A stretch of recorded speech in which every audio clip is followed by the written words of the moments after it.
roundtable, and I think we came up with some really good ideas for use of the waterfront.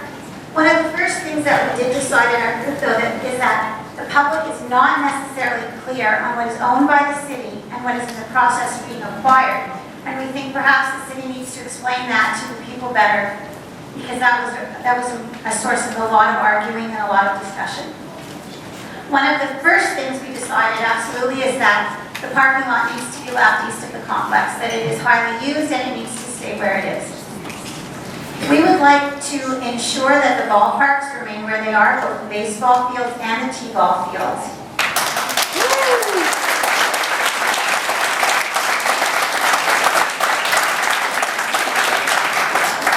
Our group decided strongly that the waterfront needs to remain mostly as it is for recreational use and that it should not be developed within certain guidelines.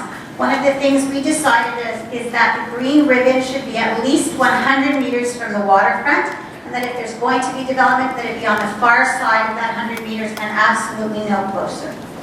We think that a good use for some areas of the waterfront would be a beach, some type of swimming area that's sanded, that would be good for children of all ages.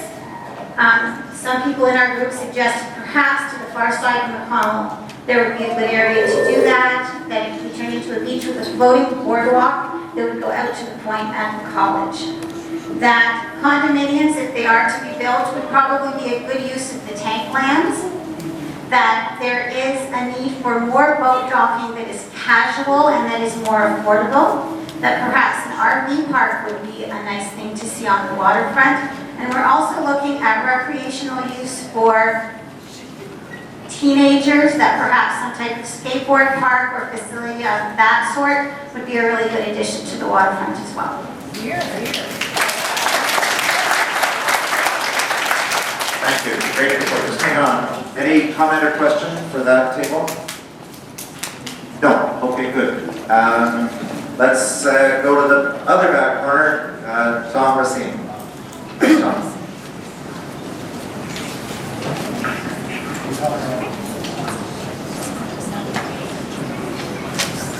His wife tells me he keeps reading neat notes. Really neat notes if you don't speak 100 miles an hour.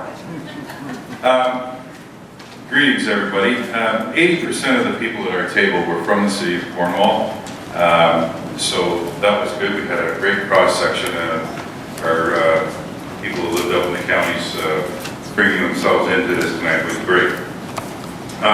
Really, we only got to question number 2. It's quite a discussion. So I'll start with the cons or the pro. Let's go with the pros. The parking lot would be lost. Thus, the curling club obviously would take up. That seemed to be one of the areas that we would be able to move parking into the curling area. Well, that got defeated down pretty good because the parking concerns, when you go to the con of that, is the parking concerns in the senior population with some of our curlers. It would complicate matters there. So that was not a good solution at all. One thing that was really kind of bandied and agreed was that Lamoureux Park is underused and needs more activity. Similar to the boardwalks we see when we go to Valleyfield or St. Anne. We need to find a way to keep our people here in the city as opposed to always making those trips to go and walk along those beautiful canals and boardwalks. Find a way to do that here. So that was brought out at the discussion. Great point came up on one of the cons as far as visibility. Build a condominium in the parking lot, and what are you going to see? You're going to see in your upper floors anyway, you're going to see across Cornwall Island and into the Adirondack Mountains. You're not going to see the river. But build a low-rise condominium potentially, and you get a better benefit. And I'll speak a little bit more on that as we get to the close of this, and it's coming. So the Water Street Arena site, you build something in front of that. We've heard that discussion many times. Build something in front of that, and it takes away from any potential development. If the city's going to get $1 million for that, it's going to be cut in half if you put something right up. It's just kind of like the turtle sticking its butt at you type thing, and that wouldn't be good. So the other idea was to, if the idea is to build in that east of the complex, then do what they do in other cities. We are starting to do things that they do in other cities. Here's the complex. You put a pool right beside it. Build a condominium attached to the pool and the complex. Utilizes all three in one. You'd never even see the condominium. It would be hidden by the pool. And then you'd have your look at the waterway, and that little piece of hill that comes out of the complex would be your condominium. Wouldn't have the problem with parking lot. So that was kind of a good idea, I thought. Because I kind of thought of it. The other cons were possible areas west of the complex and east of the complex. We need to find a way to get people to be able to drive to the water's edge. But driving to the water's edge is limited in here, as we all know. So it's a tough sell that way. But if you had parkettes, if you were able to get into those little 4 to 5 to 6, very similar to what they have in front of the museum, but find a way to get those in off of the roadway. You're not eliminating green space near the water, you're eliminating it along Water Street, and you're able to get out there. Right now, the only parking we have is in front of the Woodhouse. And again, folks, you have to bear with me a little bit here because it's great ideas that just don't get written down in the best ways. So the one-way road systems, sometimes we need to filter. We already complain enough. We've heard the complaints about our one-ways over the years, but those 4 to 6 car parkettes would be great. We could get people out because you need to see people in the park. We want to see people in the park, except for 2 or 3 days a year. Again, the condos around, if we built condos around, I believe it was one of the pros was, if it was a low-level condominium complex that went around the marina, so it was kind of incorporated into it, you wouldn't see it. It's kind of built into the hill, those type of condominiums.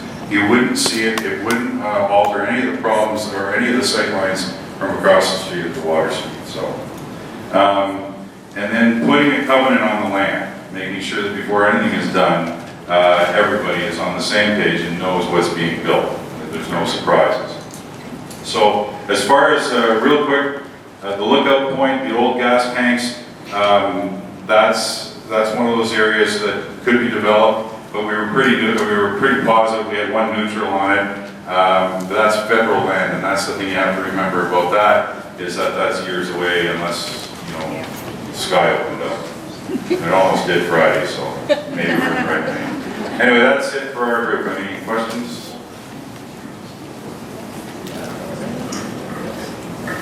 Thank you, John. I should have asked too. Most of the people at the table that I was with tonight were supporters of development. And so a lot of the conversation was that they would like to see some sort of amalgamation between the Leafton Parks and Lamoureux Park. And a lot of the comments were with regard to creating recreational space, colored space that included culture and was available for both youth and adults, and that was really part of the public domain. So it's not that they were opposed to doing something in the area that is in question tonight, but they would like to see something that is available for everyone to use, whether it be tennis courts or some sort of recreational type thing. Was overwhelmingly the conversation that they had tonight. Again, we had some comments that mirrored this afternoon about challenges with parking, but then there were other people at the table that said, well, actually, most of the time there's lots of parking. And other than that was really the biggest thing. There was one gentleman that wanted to know, specific to the plan that is in existence that was done in 2007, what are the rules in the plan, and if this is going against the rules, what are the processes to change it, and are these public consultations one of those things? And other than that, it was really mostly just, there was a little bit of conversation about other communities and what they've done with their waterfront, but it was really just mostly with the golf course tonight. Thank you, Keith. Any questions, Keith's group? Yes, ma'am. What was her answer to the gentleman that asked the question about it? The city plans and so on? Yes. Yeah, good point. So let's ask Stephen to just comment on how official plans and so on get modified when they do. I got to use this slide, but let me just describe this. The current waterfront, I tried to cover it, and I realized I went quickly through my presentation at the beginning, but the current waterfront plan for the area immediately east of the complex talks about that as being open space public uses. It does talk about the former oil tanks land having private developers be on the site being a good place to encourage private development, residential development, as well as one shows. So if there was a proposal and support for building a building in the parking lot immediately east of this building, would have to be a modification of the waterfront plan, a modification or a change to the zoning. Zoning is a tool that establishes what land uses can go in what particular areas. So the way I'll characterize this is the Waterfront Committee wanted to get some early comments from the community about whether any of these proposals, discussions had any merit to move forward. If they were, and there was a great deal of support for that, that was something the committee would want to do, they would have to petition City Council to, in fact, change the zoning. Not only to be a vendor of the land, but to change the zoning. It is impossible to build a residential private building out in that parking lot with the current open space zoning. This is a relatively informal public process, and it's really one to gather information.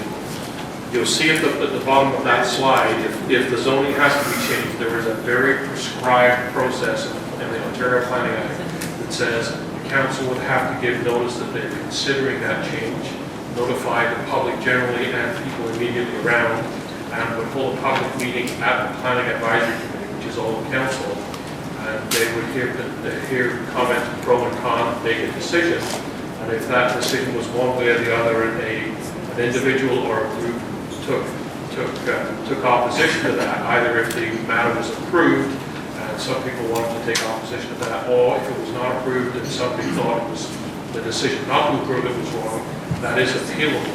It's an appeal to what's called the Ontario Municipal Law. But so that's a very prescribed process, and that's quite a ways down the road if that were to happen. So does that answer your question? This is early consultation, so this is really not that formal process, but if it were to move along, it would be subject to a very formal prescribed process, giving a notice, people can appear before the council, sitting as a planning advisory committee to give their opinion, a decision will be made, and it's then subject to an appeal process if somebody wants it. Sorry, but then again, that property would have to belong to the city for the city to be able to go back to the Ontario Municipal Yeah, Board. the city does zone the entire city, so it zones. But it doesn't own that land. No, but the city has the ability to zone any land. That's a power that's given to a municipality. The difference between the issue whether the city owns it or not is whether the city could in fact sell or release that land as well. There's a difference between zoning and the ability to sell or release the land. Does that help? Thank you, Stephen. Yes, sir? I'm going to put in a term here because, I'm 65 years old, and I probably will not see a lot of the stuff here, but I think you've got to see the end in the beginning. And what I'm seeing here is the word conflict of interest. I think no one has used that term here. Well, once we get into private, then the whole question of decision-making and conflict of interest and disqualification of people who have a vested interest in what is being proposed.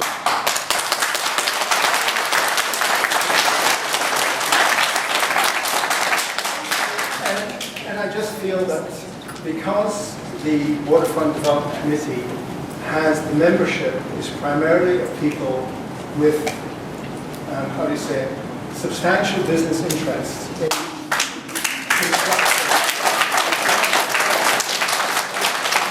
I feel like their viewpoint is extremely valid, but when it comes to making decisions in the public interest, then red flags go up. Yes.